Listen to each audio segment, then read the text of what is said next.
Greetings another week. Great to have you. Great to see you.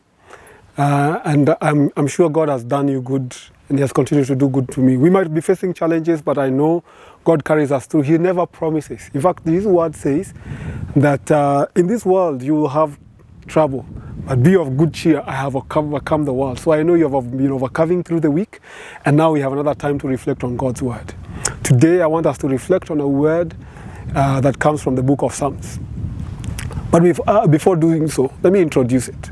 In the olden days, if you lived around a place where there were mountains, you had some level of advantage. In fact, villages, cities were built around towns, around mountains. Either you lived at the top of the mountain or in the valley surrounded by, because then you would be able to see when the enemy is coming. You will be able to see when the challenge is coming if you live down there. If you live at the top of the mountain, you will be able to see on the valleys when people are coming to attack or something like that. And so a mountain was a source of help. It was a form of protection that it offered people. And therefore people looked at the mountains regularly to see if there was a challenge. Again, if there was calamity, people looked at the mountains to see if there was a help that was coming from elsewhere. If there was a siege, they would look at the mountain to see if there are people coming to help them. And so, going to the text I wanted us to reflect on is found in the book of Psalms 121, where the writer, the psalmist, says, I will look up to the mountains, from where shall my help come from? That he's trying to actually echo what the expectations of the people, that we look at the mountain. When we are facing challenges, we look at the mountains. We look at those higher grounds that are higher than us to see if there is going to be a source of help or a protection on our cover, or is going to alert us from the danger that is coming.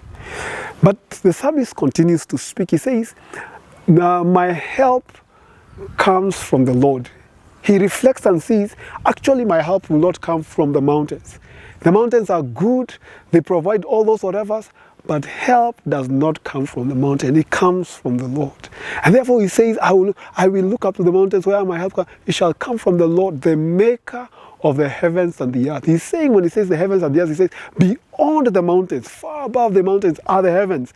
And that maker is the one I look to. The one who created those mountains, the maker of the earth and everything in it, that person is the one that I look up for help. And so I want us to reflect, where do we look to when we face challenges of life? When we face the kawaida things of life, where do we look to?